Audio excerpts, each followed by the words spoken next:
Bismillahirrahmanirrahim. Assalamualaikum warahmatullahi wabarakatuh. Hari ini kita akan melanjutkan materi kita. Pada pertemuan terakhir kita sudah membahas mengenai penilaian dalam perspektif kurikulum tahun 2013. Dan untuk hari ini kita akan melanjutkan pada prosedur evaluasi dan kemudian proses hasil belajar. Itu yang kita bahas pada hari ini. Jadi memang untuk pertemuan kemarin yang betul hari ini kita akan lewat ini dan kemudian insya Allah untuk pertemuan selanjutnya kita akan coba kembali melalui media Zoom seperti kemarin-kemarin. Oke, untuk beberapa pertanyaan yang saya masukkan dalam Google Classroom, kemudian beberapa sudah mulai menjawab.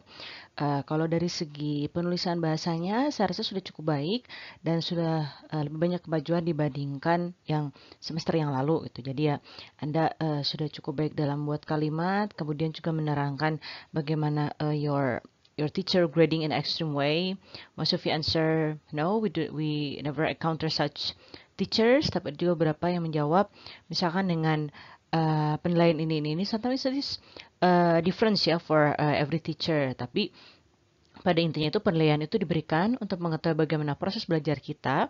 Kalaupun misalkan ada tambahan kriteria, katakanlah misalkan harus membuat tugas ini, harus memberikan tambahan ini dan lain sebagainya, itu adalah sebagai nilai tambah gitu. Jadi penilaian itu tidak hanya sekedar dari tugas yang diberikan atau kemudian ulangan yang dikerjakan atau ujian dikerjakan, tapi juga ada kriteria tambahan yang lainnya. Dan itu adalah hak prerogatif dari pengajar tersebut. Oke, untuk hari ini kita akan membahas dua materi. Materi pertama itu adalah prosedur evaluasi proses dan hasil belajar. Ini adalah melanjutkan dari yang kemarin terkait jenis penilaian dalam Kurtilas.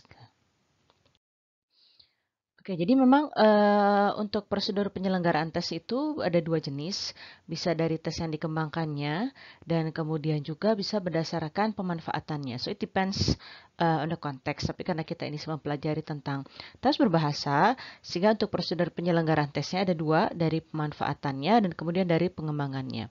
Untuk pengembangannya ada 5. Yang pertama tes bakat berbahasa, kemudian tes kemahiran berbahasa, tes penempatan, tes diagnostik, dan kemudian ada tes hasil belajar. Itu yang diberikan itu. Nah, untuk tes bakat berbahasa ini adalah untuk memprediksi keberhasilan seseorang. Kemudian ada tes kemahiran berbahasa yang berarti misalkan TOEFL, IELTS, TOEIC.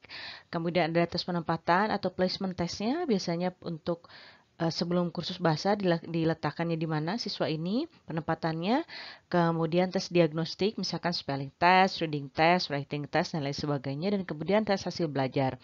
Dan biasanya ini yang dilaksanakan sesudah semua tes-tes tersebut ini dilaksanakan. Oke, nah kemudian sehingga untuk pemanfaatannya ada tes formatif dan kemudian ada tes sumatif. Kalau tes formatif itu biasanya diberikannya itu adalah akhir pembelajaran dan biasanya dia lebih informal dibandingkan tes sumatif. Jadi kalau untuk tes sumatif diberikan secara periode, misalkan adalah UKK, kemudian UTS dan lain sebagainya. Tapi kalau tes formatif ini bisa diberikan guru misalkan pop quiz dan lain sebagainya. So it depends on how the teachers will took advantage of the test. Tapi memang untuk prosedur pengembangan tes itu sendiri seperti yang tadi dijelaskan, ada berdasarkan pengembangannya dan kemudian berdasarkan pemanfaatannya.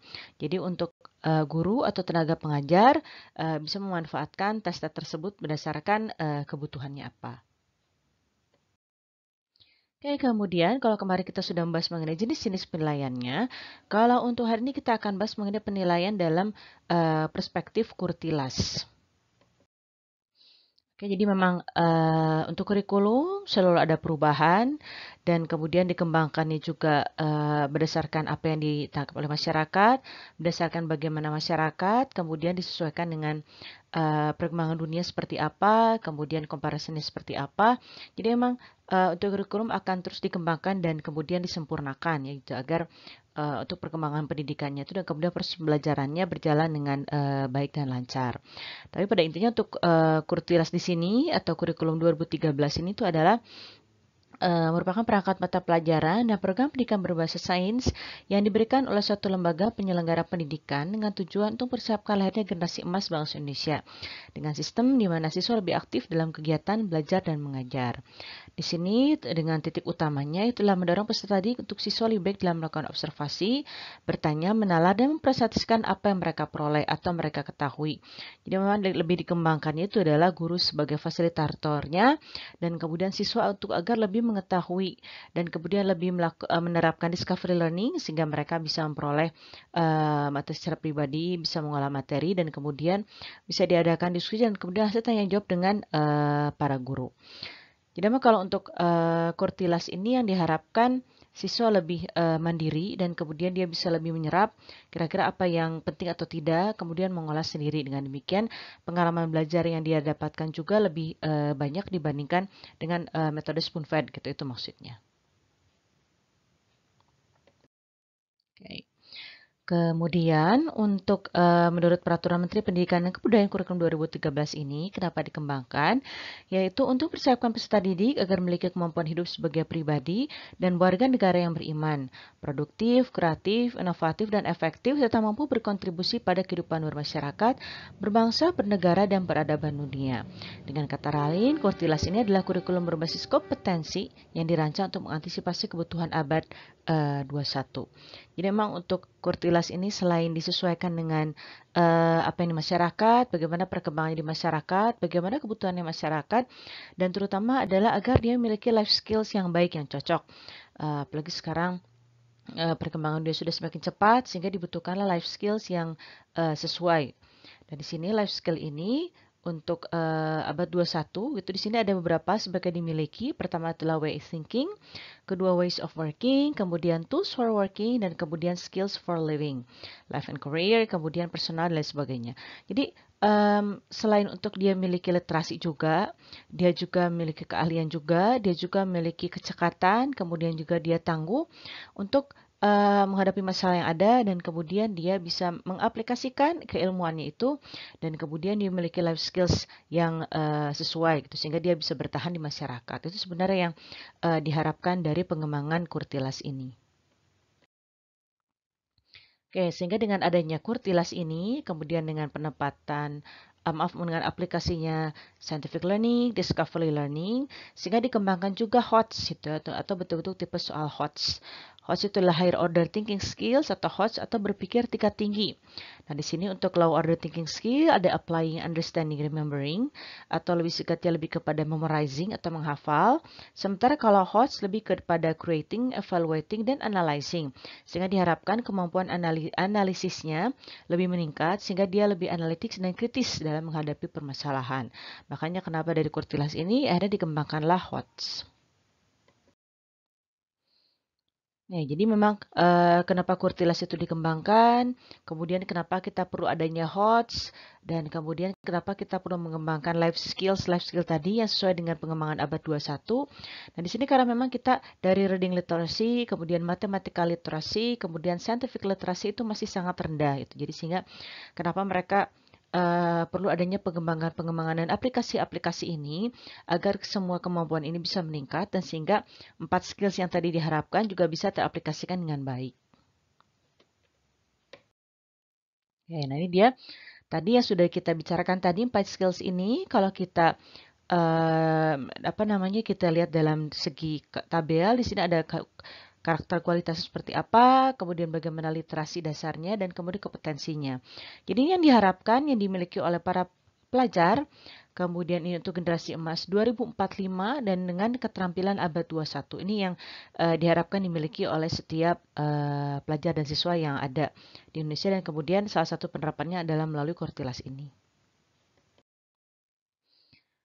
Oke, untuk penilaian hasil belajar peserta didik ini sudah kita bicarakan pada pertemuan-pertemuan yang lalu dan ini sudah saya rasa ini juga sudah cukup jelas ya, jawab penilaian itu mesti terbuka, kemudian sesuai dengan standar, kemudian bisa diakses oleh siapa saja, kemudian standar penilaian juga sudah cukup jelas, ini juga sudah kita bahas. Makanya kenapa ada KKM, dengan demikian dengan KKM kemudian adanya nilai standar sehingga pemerintah bisa memberikan standarisasi bahwa untuk ketercapaian atau keterlaksanaan suatu materi itu disesuaikan dengan nilai KKM-nya. Oke, nah sehingga dengan adanya hot study, kemudian Kurtila, sehingga diterapkanlah teori pendekatan scientific gitu. Jadi makanya ada scientific approach. Jadi memang ada beberapa aspek terkait scientific approach ini yang diharapkan sesuai dengan skill-skill yang dimiliki oleh siswa sehingga bisa mengembangkan skills yang tadi diperlukan untuk generasi emas 2045. Oke, ini juga masih tentang scientific approach. Ini sudah cukup jelas ya intinya untuk berpusat pada peserta didik, melibatkan keterampilan proses sains, kemudian melibatkan proses kognitif dan mengembangkan karakter. Ini 4 hal yang diharapkan setelah mengaplikasikan scientific approach pada suatu proses pembelajaran. Oke, dari semua bahasan di atas kita bisa membuat summary atau kesimpulan dari semua yang sudah kita bahas tadi. Jadi di sini tuh adalah untuk prosedur penyelenggaraan tes dapat dilihat dari berbagai jenis tes yang dikembangkan dan digunakan. So it depends on the occasion. Kemudian kurikulum dikembangkan sesuai dengan kebutuhan dan perkembangan dalam masyarakat. Titik beratnya kursus ini bertujuan untuk mendorong peserta didik atau siswa agar lebih baik dalam melakukan observasi, bertanya, menalar, dan mempresentasikan apa yang mereka peroleh atau mereka ketahui setelah mereka menerima materi pembelajaran. Ini kaitannya dengan scientific approach. Nah, kemudian dengan scientific approach ini dan juga dengan perkembangan masyarakat sehingga dibutuhkanlah HOTS karena dengan berpikir tingkat tinggi dapat mendorong peserta didik untuk berpikir secara luas dan mendalam. Nah, sehingga dengan kesemuanya ini diharapkan para peserta didik memiliki kemampuan atau kompetensi abad 21, which is way of thinking, ways of working, tools for working, dan kemudian skills for living.